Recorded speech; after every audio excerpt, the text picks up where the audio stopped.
I'm Chantel Johnson, and this month for Gauche Alchemy, we're exploring mixed media techniques. And today I want to share with you encaustic wax or good old-fashioned crayons. Let's get started. This is the finished tag that I've done, and you can see there's lots of elements to it, but the color behind it is all encaustic wax and crayons. This is another little tag. I'll slide this one out of the way. This is another tag that I use with the bits and pieces of some of the paper that I've done with the encaustic wax, creating kind of a collage effect. Also, you can just create backgrounds and then turn them into tags, tops of cards, part of your art journaling. There's a lot of different ways that you can use these backgrounds. Let me show you how easy this is. What you're going to need to get started is an encaustic wax iron, or a good thrift store find old iron that has the solid metal base without the steam holes. You don't need the steam holes because that's where the wax would drip into your iron. So just a solid base. Then you can either purchase the encaustic wax blocks that look like this, or old crayons without the paper. Peel the paper off, and then make sure that they're the good full wax crayons like Crayola. And then you're going to need your surface, your papers, your tags. You can use anything from scrapbooking paper. You can cover a tag with old vintage paper. You can use your cardstock, and then it really is just a lot of playing and fun. So what you're going to also want to make sure you have is a paper towel and a clear block of wax. When you're finished doing your encaustic melting, you'd want to take your wax block and run it over your iron, and then take the paper towel and wipe.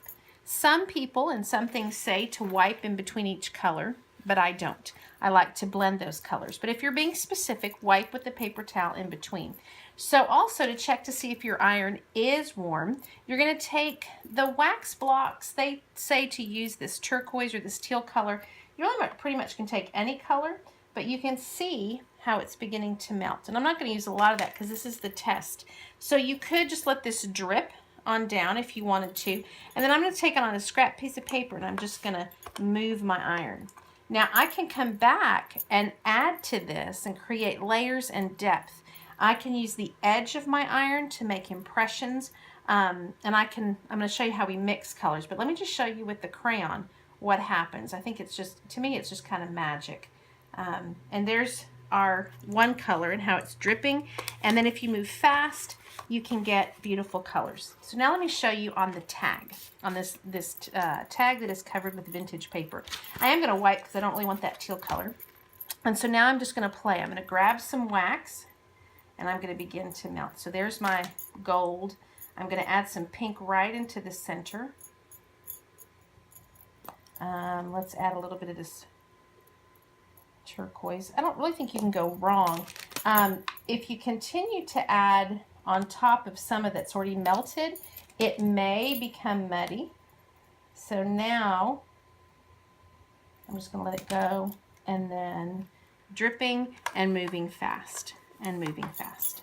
And so I'm going to get some really pretty color in there, and I'm going to come back. You can see the shimmer. I hope you can see the layers that are building. Let's add some more. So I'm going to come back. I really liked that pink, and it kind of disappeared. So I'm going to come over with this gold that's already here, and I'm going to add that. And then let's add this really pretty teal. I could also work just on the edge of my iron, and I can swipe the other way. And I just think that is fantastic. And if you look at the iron, look how beautiful that is. I can come and take that on my scrapbooking page, and I can work again quickly, not get stuck. And it's a great way to begin to add color. So let me show you this one again. This is a keeper. This is not going to add anything else. And there is a thickness to this that is just wonderful. Let me show you how to wrap it up. I want to show one more time how that once we have some on the scrapbooking page, how we're going to add some more. And if we're careful, we can keep this image clear, or or what it is, and then we can add more. If we go over it, it may remelt it. So here we go again, grabbing some of the crayons, some of the wax. I'm introducing a new color. Let's add a little bit of that pink again.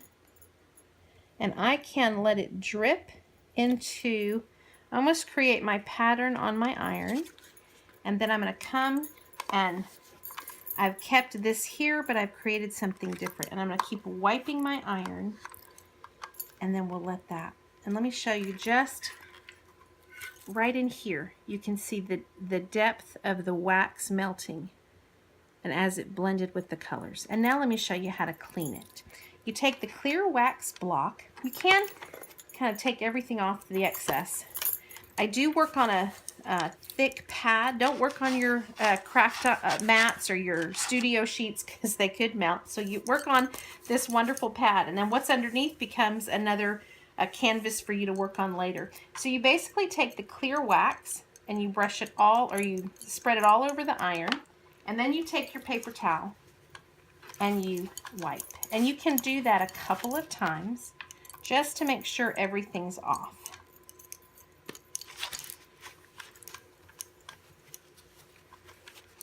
And there we have a clean iron, and we're ready to go again. Here's a final look at the finished tag that I've done with the encaustic wax and the melted crayons. The collaged strip, and then the one we just did in the video, and I think this is beautiful. It looks like a feather, so I think I'll go with that to finish this tag. And then the scrapbooking page takes on a whole new life. If you've got a lot of scrapbooking paper, this can be a way to infuse new life into it. You can also take the paper and run it through your die cut machines and create different and various images. I hope you've liked learning the beginnings of using melted wax or wonderful crayons. And for more mixed media ideas, please go to our blog for Gauche Alchemy. Thank you so much for joining me. Have a great day.